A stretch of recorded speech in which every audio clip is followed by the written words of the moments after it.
제가 지지난 시간에 수은의 삶의 단계를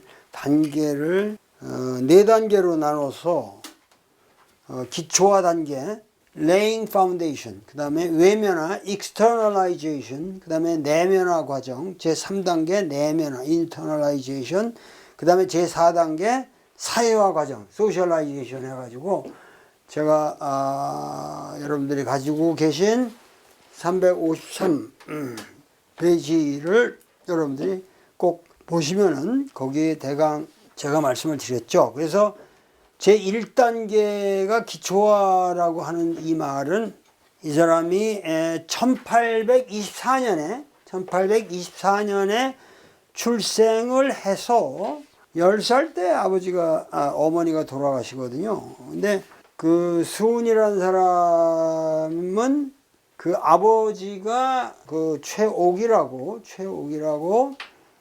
근암 선생인데, 그 근암 선생은 하여튼 돌아가셨을 때 묘갈명을 퇴계 종손이 쓸 정도의 위상이었으니까 그거는 어마어마한 거예요. 그 위상이라고 하는 거는. 그러니까 여기가 경주지만은 이 정신적인 고향은 정말 안동이란 말이에요. 그 안동에 그 퇴계 집안, 거기가 전부가 이제 주축이 되어 있는데, 그 근암에 그 가리킨 사람이 기와 이상원이라는 사람이란 말이에요. 그러니까 여러분들이 359페이지에 있는 그 표를 보시면은 359페이지에 있는 표를 보시면 안단 말이에요. 근데 어저께 또 재미난 일이 있었단 말이에요. 어저께 또 재미난 일이 있었는데, 그 상당히 점잖은 분이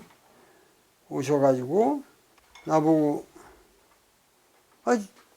나 아무개라고 와서 나 누구라고 그러는데 그 의뢰 내가 알 거라고 생각을 하시는 거거든.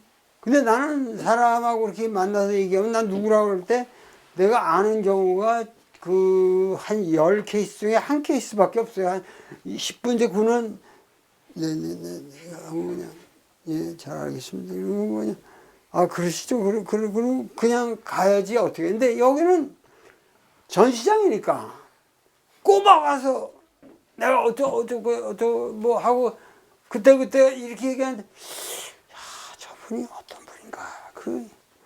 도무지 알 길이 없는 거예요. 근데 언뜻 내가 영남대 아무개라고 그러시는데, 이분이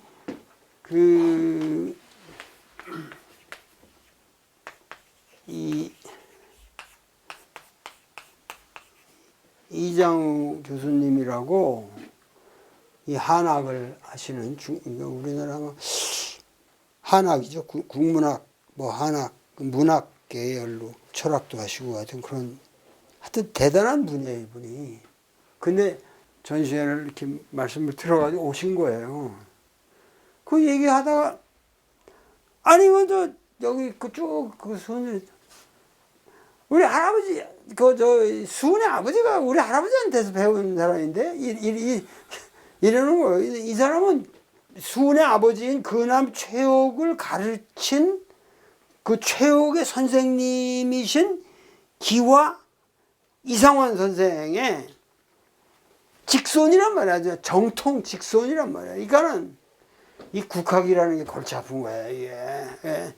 그냥 불쑥 오셔가지고 하는데, 우리가 지금 얘기하는 수은의 아버지의 선생님의 고손이나 아마 고손이나 그 한 대 더 가거나 그럴 거예요. 그러니까 옆에 또 우리 남사장이 이 퇴계의 형님, 퇴계의 큰 집의 수졸당이라고, 거기 아주 직계거든 또. 그들이 남사장이 이정훈 선생님, 너 남 아무개나 그러면서 동생이 네 누나랑 혼담이 있었잖냐 이러는 거예요 또. 그러니까 이게 복잡합니다 이게. 그 내가 자세한 얘기는 안 하겠으나 하여튼 우리 남사장의 통나무 사장님의 누님하고 이장우 교수의 그 동생하고 또 혼담이 있었다 이거야. 복잡해요. 이게 어떻게 되냐면은 여기 미람 이제의 외손자가 대산 이상정이고 이 미람 이제의 친손자가 기와 이상원이거든. 이 사제지간으로는 이렇게 배열이 되지만 대산 이상정하고 기와 이상원은 외사촌간이에요. 그러니까는. 근데 이 사람들이 그야말로 이 정통 퇴계 학통을 이은 아주 대학자들이거든요. 이래가지고 이 집안 사람들이 지금 이장호 선생님의 집안 사람들이 전부 영양 원두들 사람들이에요. 여기가 재령이씨 집사공촌이거든. 재령이씨 집사공촌이에요. 그 이문열도 재령이씨 집안 사람이거든요. 그러니까는 이장우의 사실은 이 형님 되시는 분이 이용태라고 그 삼보 컴퓨터든가 우리나라에서 컴퓨터 박사로서 제일 먼저 삼보 컴퓨터 집안 이분이 바로 형님이 삼보 컴퓨터를 만들어줘서 그렇기 때문에 거기서 퇴계학을 지원해 가지고 사실 퇴계연구소니 지금 전 세계에다가 퇴계학을 퍼뜨린 그 재력이 다 거기서 나왔거든. 그러니까 이게 전부가 이걸로 얽힌 계보들이에요, 이게. 그러니까는 근암 최옥이라는 사람은 그쪽 지역에서는 대단한 사람이죠. 대단한 사람이란 말이야. 그러니까 이 수는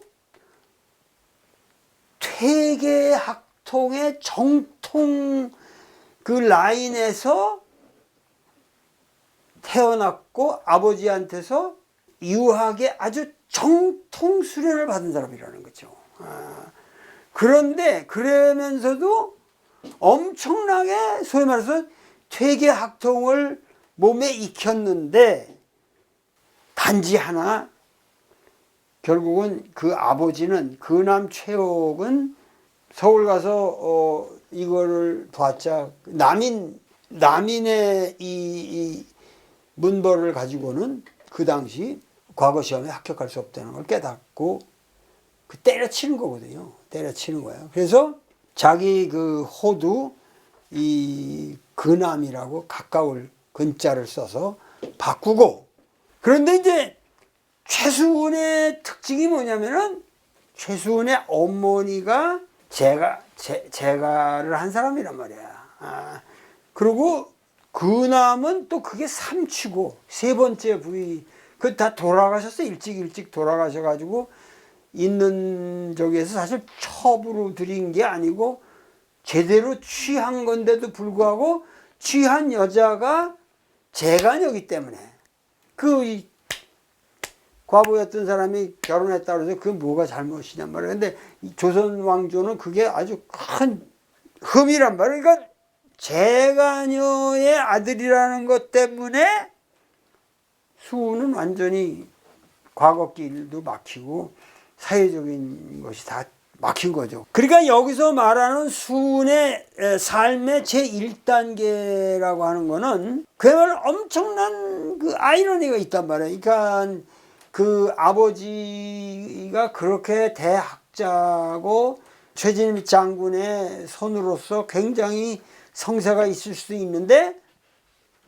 불행하게도 그 재간여 소생이라는 걸로 인해서 사회 진출이 막혔다. 그런데 이 사람은 완전히 그 아버지 밑에서 클 적에는 그야말로 대단한 대소가의 아주 지원을 받고 상당히 잘 컸는데 아버지가 10살 때 어머니 돌아가시고 17살 때 아버지 돌아가시고 나니까는 이제 완전 빈털터리가 되는데 싸늘해지는 거지. 주변이 저 자식 저거 뭐 재간여 소생인데 첩에 뭐 자식만도 못한 걔 그렇게 쳐다보는 거예요. 그러니까는 좌절감을 맛보게 되고 천의 고아가 된 느낌을 받으면서 내가 과연 어떻게 살아야 옳은가. 그래가지고 2년 후에 19살 때 그 결혼을 했지만은 이제 도저히 안 되겠다. 그래가지고 제 2단계 삶을 들어가는 거예요. 그래서 그 유명한 말이 있잖아요. 그 전에 장궁귀상이라는 말을 쓴단 말이에요. 화를 거두고 화를 감추어 놓고 화를 거뒀다는 건 이 사람이 답답하니까 무술 이 사람이 그 칼과 검과 이제 활에 그러니까 젊은 시절에 그 10대 다 이야기죠.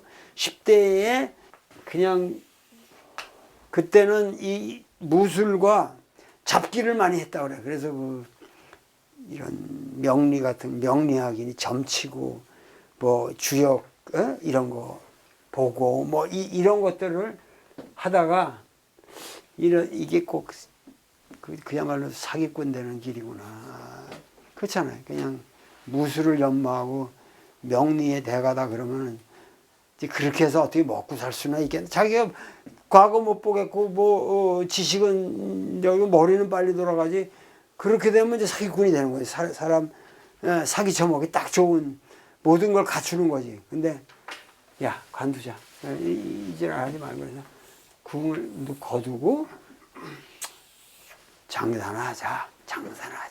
그래서 장사를 하자 그래서 이 사람이 행상이 돼가지고 그야말로 보부상 행상 조직에 들어가는 행상이 되는데 이것도 행상을 하더라도 이 사람은 보통 장사꾼하고 다른 게 있잖아요. 뭐가 있어요?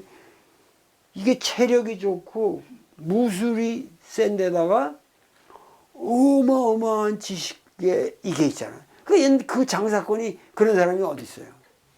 그러니까 이 사람이 20살 때 그 옛날 나이로 하면 21살이겠죠. 그리고 1844년부터 54년까지 10년 동안을 이 사람 그 표현이 주류팔로다 그런 말을 쓰거든.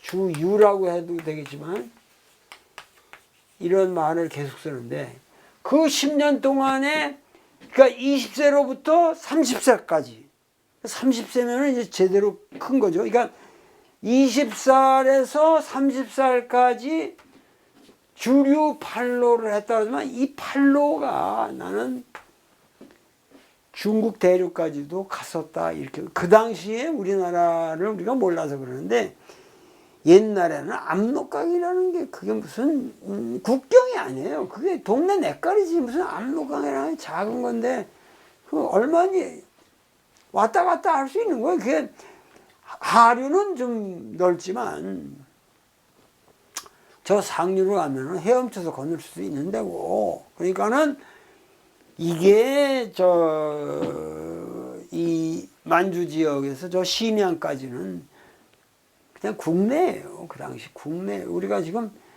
세상을 너무 우리가 이 국가 개념을 도입해가지고 이 국경 문제를 잘못 알고 있는데 하여튼 이 사람은 주류 팔로를 했는데 그러면 1844년부터 54년까지가 주류 팔로의 기간이라고 한다면은 이 순회 문제의식이라는 것은 그야말로 이거다 이거. 여기서 10년 동안 얻은 것은 너무도 고귀한 걸 얻은 거예요. 얻어가지고 장사를 10년을 하면서 이 사람은 돈을 번 게 아니라 지식을 버는 거지. 참된 국제정세를 파악하고 그러니까 이 기간 동안에 여러분들이 아시잖아요. 이 기간 동안이 1846년에 44년, 54년 사이를 본다면 46년에 김대건 신부가 새남터에서 목이 잘리는 거예요. 여기잖아요. 요 동네잖아요. 1851년에는 태평 청국이 선포된단 말이야. 1854년에는 미일 화친조약이 성립하는 거죠. 그러니까 일본이 구로훈야한테 굴복하는 거죠. 그러면서 일본은 이제 급격한 개화로 가고 이제 중국은 완전히 청조가 몰락해 가는 아주 역사의 역동적인 시기에 이 사람은 주류팔로를 한 거란 말이에요. 그러니까 주류팔로를 하면서 엄청난 세계를 이 사람은 안 거지. 그래서 그러니까 그 유명한 이 사람이 항상 하는 말이지만 이 순망치안이라는 얘기가 이게 단순히 이 사람이 그 나중에 순망치안이라는 것이 단순히 그냥 중국에 나오는 고사가 아니라 순망이라고 하는 것 자체가 중국이 멸망한다는, 중국이 이제는 망한다고 하는 그 역사적 어마어마한 그 진단을 하고 들어가는 거잖아요. 근데 우리나라에서 그 당시 중국이 망한다, 속절없이 망하게 생겼다라는 판단을 내리고 치안을 고민한 사람이 누가 있냐는 거야. 그러니까 이 사람은 댕기다가 야 이게 중국이 망하게 생겼고 거기에 따라서 한국은 뭐 볼 것도 없는데 이건 망하게 돼 있는데, 망한다는 건 우선 왕조가 망한다는 걸 아는 거죠. 그 왕조가 망한다 그러면 거기에 대해서 우리가 어떠한 우리의 살 길이 과연 무엇이냐. 근데 이 사람은 퇴계 정통을 배운 사람이기 때문에 그러한 문제에 대해서 문제의식이 심오하단 말이야. 그러면서 이제 이 기독교에 상당히 관심을 가져요, 이 사람이. 그러니까 이게 그냥이 아니라 정말 진지하게. 그래서 중국까지 가서 나는 이제 서양 신부들도 만나고 기독교에 대해서 일단은 상당히 긍정적인 태도를 난 지녔다고 봐요, 이 사람이. 기독교에 대해서. 뭐 서양이 도대체 저게 뭐냐 저게. 저 막강한 힘이라는 게. 그러니까는 사실 여러분들 지금 생각해 보세요. 지금 미국이 이제 곧 망하게 생겼다. 요즘 뭐 사회적 혼란은 좀 있다고 그러지만 그 미국이 망한다는 게 이게 말이 됩니까 그게. 세계 군사력의 제1인데. 그 당시 똑같은 거란 말이에요. 중국이 망한다는 게 말이 되냔 말이에요. 그런데 이 사람은 리얼하게 판단하는 거죠. 그러면 이런 상황에서 우리가 어떻게 살 것이냐. 수은의 고민은 깊어가고 그러면서 많은 사람과 토론을 거치고 그야말로 사람들이 몰래 모이는 기독교 집회에도 가보고 그러다가 이제 이걸 때려치자. 그래가지고 일단은 귀룡, 나의 고향,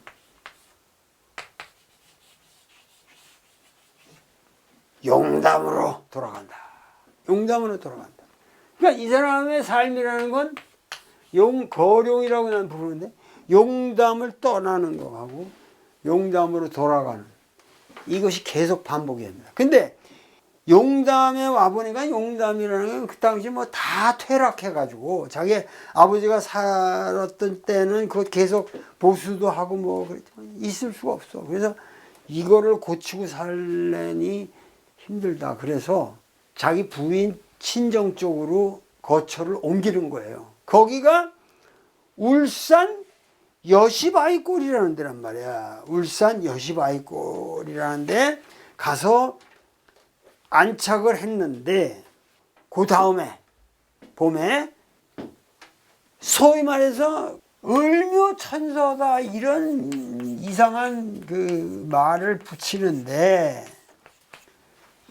이게 전부가 뭐냐면 후대의 천도교회사를 쓰는 사람들이 만든 말이지 수은시대 때 천서라는 말도 없었다는 얘기예요. 근데 그게 을묘년이거든. 1855년이네.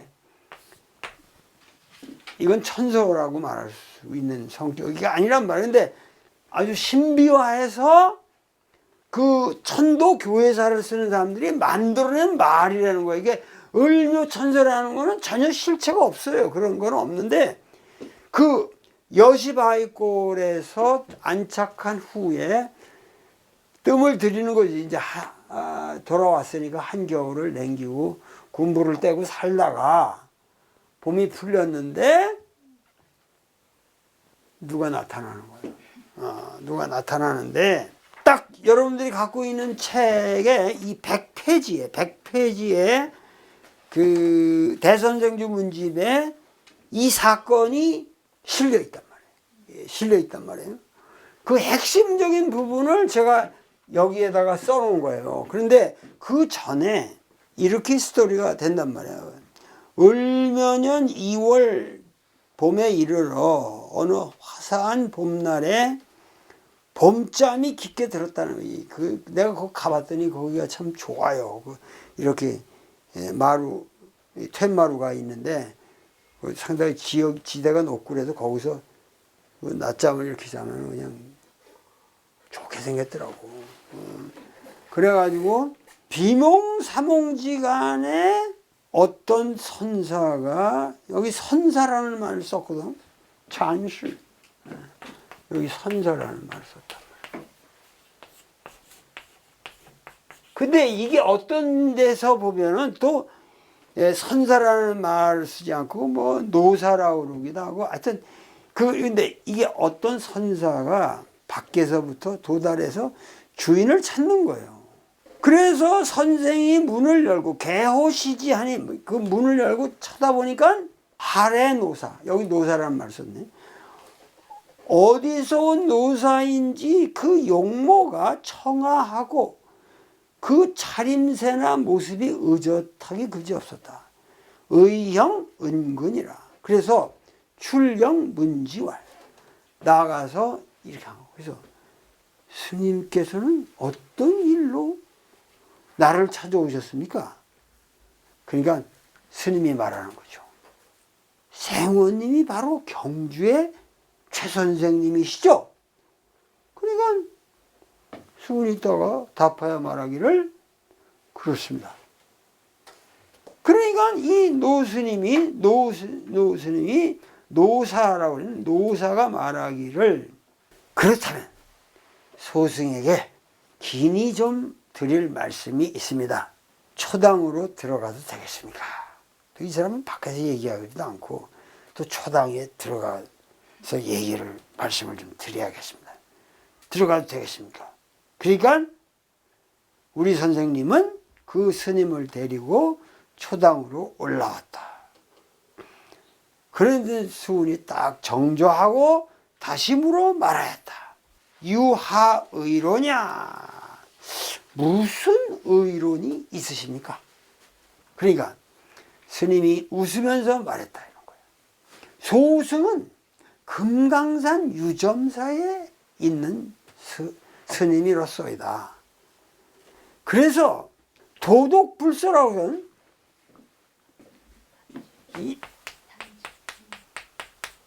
도독불서라고 그랬어.